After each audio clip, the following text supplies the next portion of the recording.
same way at the SEC, and different coaches have different strategies. Some like to rest. We're a well-conditioned team, and what I love about these tournaments, and I did it in Kentucky as well when I coached there, is that you get 3 days mentally to really prepare, and it gets the guys to understand film and watch it in a very condensed period of time. So the great thing about it, when you play that Thursday, Saturday, or Friday, Sunday, really, you guys are used to focusing and being in these high-pressure situations. So for us, I think it's great preparation for the NCAA. I've always wanted to win the conference tournament at the end of the year. Peak at the right time, because you guys feel great about themselves when they get on that bus and go home. Back in the middle. For our other guys, Notre Dame's the only team to beat you in the last month and a half. Is there anything special about this game? And then when they cut it to 7, about a minute and a half left, is there any sense of deja vu with what happened last time? Notre Dame is a great team. You know, they're led by 2 great guards, probably the most underrated backcourt in the nation.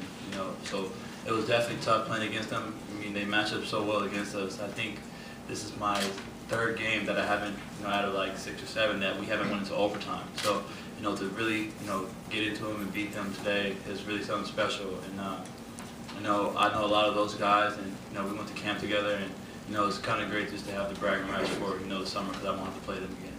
All the way in the back. Coach, how fitting is it that it's going to be you and Boeheim in the finals of the Final Big East tournament? Well, I'm happy for Jim because his team was going the wrong way, and you know, now he can. I don't know how many more years he asked me the other day. He said he's going to retire soon, and then I said, I don't know why Jim would ask me that. He's asking me that, and then my wife grabbed him in a restaurant and said, Jim, are you going to retire? He said, no, Rick needs to retire because his children are all grown up. Mine are young. I've got to coach 10 or 12 more years. So I'm happy for him. He's a great guy. He's like most coaches. When you lose, we're not real nice to you and not nice to your dog, anybody.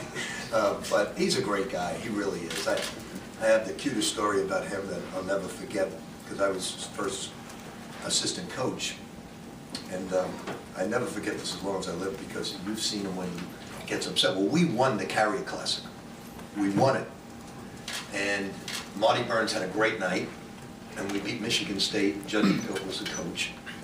And he went ballistic on this writer, Rob Lowen, as he walked through the media room, because he knew Rob really well. He used to work for the student newspaper. And he took a stat sheet and threw it at the back of his head and said, MVP, because he found out Rob voted for the other guy.